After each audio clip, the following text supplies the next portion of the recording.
ವಿಶೇಷವಾಗಿ ಭಯೋತ್ಪಾದಕರ ಹೆಬ್ಬಾಗಿಲಾಗಿದ್ದಂಥ, ನುಸುಳುಕೋರರ ಹೆಬ್ಬಾಗಿಲಾಗಿದ್ದಂಥ ಬಾಂಗ್ಲಾದೇಶದವರು ಸುಮಾರು 2 ಕೋಟಿ ಜನ ದೇಶಕ್ಕೆ ಬರೋ ರೀತಿ ಅವರಿಗೆಲ್ಲ ಒಂದು ರೀತಿ ಆಧಾರ್ ಕಾರ್ಡ್ ಎಲ್ಲ ಕೊಟ್ಟಂತ ಮಮತಾ ಅವರ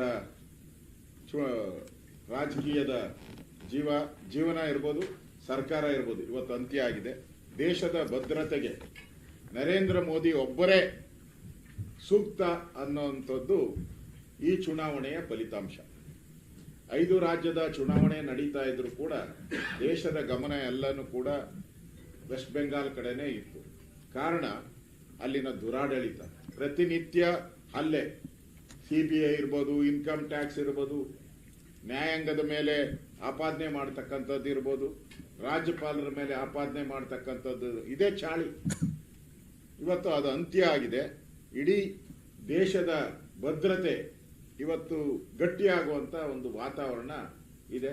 ಸುಮಾರು 15 ವರ್ಷಗಳ ಕಾಲ ಅಲ್ಲಿ ಬೇಲಿ ಹಾಕಕ್ಕೂ ಬಿಟ್ಟಿಲ್ಲ. ಬಾಂಗ್ಲಾದೇಶದ ವಲಸಿಗರು ಏನ್ ಬರ್ತಾ ಇದ್ರು, ಭಯೋತ್ಪಾದಕರು ಏನ್ ಬರ್ತಾ ಇದ್ರು, ಅದನ್ನ ಬೇಲಿ ಹಾಕಕ್ಕೂ ಬಿಟ್ಟಿರಲಿಲ್ಲ ಆ ತಾಯಿ. ಇವತ್ತು ಅದಕ್ಕೆ ಅಂತ್ಯ ಆಗಿದೆ. ಇದೊಂದು ಇಡೀ ದೇಶಕ್ಕೆ ಸಂತೋಷ ಕೊಡುವಂತ ಒಂದು ವಿಚಾರ. ಇನ್ನು ಉಳಿದಂತೆ ನಮ್ಮ ರಾಜ್ಯದ ಅಧ್ಯಕ್ಷರು ಹೇಳಿದ್ದಾರೆ, ಎಲ್ಲಾ ರಾಜ್ಯಗಳಲ್ಲೂ ಕೂಡ ಟೋಟಲ್ ಆಲ್ ತಗೊಂಡಾಗ ಬಿಜೆಪಿಗೆ ಜನ ನರೇಂದ್ರ ಮೋದಿ ಅವರಿಗೆ, ಅಮಿತ್ ಶಾ ಅವರಿಗೆ, ನಮ್ಮ ರಾಷ್ಟ್ರೀಯ ಅಧ್ಯಕ್ಷರಿಗೆ ಬೆಂಬಲ ಕೊಟ್ಟಿರೋದು ಸ್ಪಷ್ಟ ಕಾಣ್ತಾ ಇದೆ. ಇನ್ನು ಮುಂದಿನ ದಿನಗಳಲ್ಲಿ ಕಾಂಗ್ರೆಸ್ ಮುಕ್ತ ದೇಶ ಆಗ್ತದೆ. ಕಾಂಗ್ರೆಸ್ ಮುಕ್ತ ದೇಶ ಆಗುವಂಥದ್ದು ಇವೆಲ್ಲನೂ ಕೂಡ ಗಾಪುಗಾಲಾಗ್ತಾ ಇದೆ. ಇನ್ನು ಇವತ್ತಿಗೂ ಅಷ್ಟೇ, ಈಗಲೂ ಅಷ್ಟೇ ನಮ್ಗೆ ವಿಶ್ವಾಸ ಇದೆ, ದಾವಣಗೆರೆ ನಾವು 1,000 ವೋಟಲ್ಲಾದರೂ ನಾವು ಗೆಲ್ತೀವಿ. ನಾವು ಈಗ ತಾನೇ ಫೋನ್ ಮಾಡಿದ್ರಿ ಅಲ್ಲಿ ನಮ್ಮ ಜಿಲ್ಲಾ ಅಧ್ಯಕ್ಷರಿಗೆ ಎಲ್ಲರಿಗೂ 1,000 ವೋಟಲ್ಲಾದರೂ ನಾವು ಗೆಲ್ಲುವಂಥ ವಾತಾವರಣ ದಾವಣಗೆರೆಯಲ್ಲಿ ಇದೆ.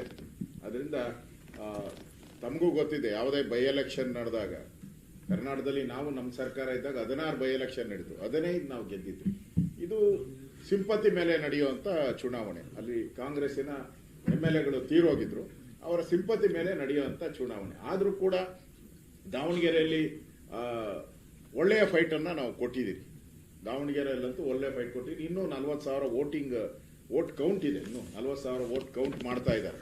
ಸೊ ನಮಗೆ ಈಗಿರೋಂಥ 5-6 ಸಾವಿರ ಲೀಡ್ ಆರಾಮ್ಸೆ ನಾವು ದಾಟಿ ಆಚೆ ಬರ್ಬೋದು ಅನ್ನೋ ವಿಶ್ವಾಸ ನಮಗಿದೆ. ನಮ್ಗೆ ಬರ್ತಾ ಇರುವಂಥ ಫೋನ್ ಅಲ್ಲಿಂದ ನಾವು ಗೆದ್ದೇ ಗೆಲ್ತೀರಿ ಅಂತ ವಿಶ್ವಾಸದಲ್ಲಿ ನಮ್ಮ ಕಾರ್ಯಕರ್ತರೆಲ್ಲ ಹೇಳ್ತಾ ಇದ್ದಾರೆ. ಅದರಿಂದ ಕರ್ನಾಟಕದಲ್ಲೂ ಕೂಡ ನಾವೆಲ್ಲ ಒಟ್ಟಾಗಿ ಒಗ್ಗಟ್ಟಾಗಿ ಯಾವುದೇ ಒಂದು ಸಣ್ಣ ಸಮಸ್ಯೆನೂ ಇಲ್ಲದೆ ನಾವು ಹೋರಾಟವನ್ನು ಮಾಡಿದ್ದೀವಿ.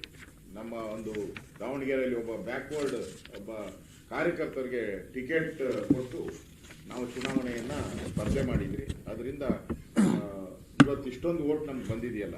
ಈ ಕಳೆದ ಬಾರಿ ನಾವು 25,000 ವೋಟಲ್ಲೇನೋ ನಾವು ಸೋತಿದ್ದು. ಈ ಬಾರಿ ನೆಕ್ ಟು ನೆಕ್ ಫೈಟ್ ಇದೆ. ಮುಖ್ಯಮಂತ್ರಿನೇ ಒಪ್ಕೊಂಡಿದ್ದಾರೆ. ಅವರ ಈಗ ಪತ್ರಿಕಾ ಹೇಳಿಕೆ ನೋಡಿದ್ರೆ ಇಲ್ಲಿ ನಾವು ಬಹಳ ಕಡಿಮೆ ಅಂತರದಲ್ಲಿ ಗೆಲ್ಲುವಂತ ವಾತಾವರಣ ಇದೆ.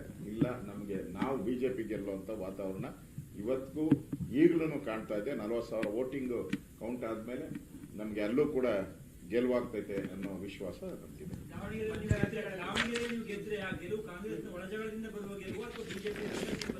ಬಿಜೆಪಿಯ ಸಂಘಟನೆಯಿಂದ ಬರುವಂತ ಗೆಲುವು. ಕಾಂಗ್ರೆಸ್ ಅವ್ರು ಒಡಕಿದೆ ಅಂತ ಅದನ್ನ ನಾವೇನ್ ಬೆನಿಫಿಟ್ ಅಂತ ಮಾಡಕ್ ಹೋಗಲ್ಲ.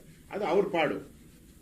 ಅವ್ರು ಕಿತ್ತಾಡ್ಕೊಂಡು ಮುಖ್ಯಮಂತ್ರಿ ಕುರ್ಚಿ ಕಿತ್ತಾಡ್ಕೊಂಡು ಮುಸ್ಲಿಮರಿಗೆ ಅನ್ಯಾಯ ಆಗಿದೆ, ಮುಸ್ಲಿಮರಿಗೆ ದ್ರೋಹ ಬಗ್ದಿದ್ದಾರೆ ಅಂತ ಮುಸಲ್ಮಾನರು ಬಹಳ ಹಿಂದೆನೆ ತಿಳ್ಕೊಬೇಕಾಯ್ತು, ನಮ್ಗೆ ದ್ರೋಹ ಆಗ್ತಾ ಇದೆ ಅಂತ. ಈಗಾದ್ರೂ ಅಟ್ಲೀಸ್ಟ್ ಮುಸಲ್ಮಾನ್ ಬಾಂಧವರು ತಿಳ್ಕೊಂಡಿದಾರಲ್ಲ, ನಮ್ಗೆ ದ್ರೋಹ ಬೆನ್ನಿಗೆ ಚೂರಿ ಹಾಕಿದ್ರು ಕಾಂಗ್ರೆಸ್ ಅವರು ಅಂತ.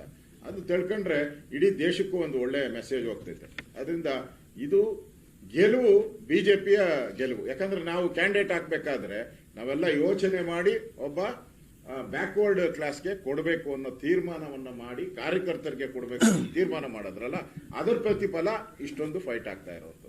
ಅದರಿಂದ ಗೆಲುವಾಗ್ತದೆ.